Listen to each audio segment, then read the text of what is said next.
क्या हजरत?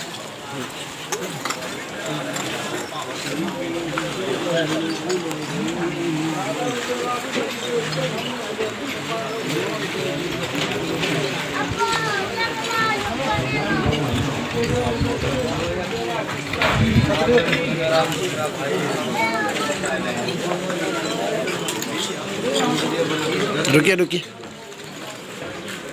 आज बहुत सारे मेहमान किराम यहाँ आए हुए हैं। मुमताज़ महल्ला और दीगर हल्के से इज्तिमा के लिए, और ख़ुसूसी अभी दुआ हुई। दुआ का अहतमाम मौलाना मरग़ूब रहमान साहब ने किया है। और ये देखिए कितना ज़बरदस्त अंदाज में क्या कहते हैं घर का ये छत गिरा हुआ है। आप समझ सकते हैं किस हालत में लोग गुज़र रहे हैं। बड़ा मेहरबानी वैसे जहाँ तक जाए आप तमाम हजरात से दुआ की दरख्वास्त है। और ये अल्लाह की मखलूक देखिए किस तरीके से बैठी है। अल्लाह किसी का सुन ले। और ये देखिए क्या कहते हैं सुराख बन गया घर के अंदर से।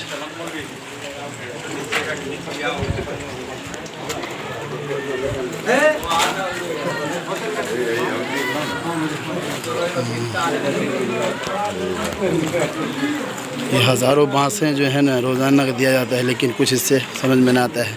ख़ुसूसी जो है ला इलाहा इल्ला अंत सुब्हानक इन्नी कुन्तु मिनज़ ज़ालिमीन का विर्द करना है तमाम दोस्त। दुआ की दरख्वास्त। अस्सलामु अलैकुम व रहमतुल्लाह।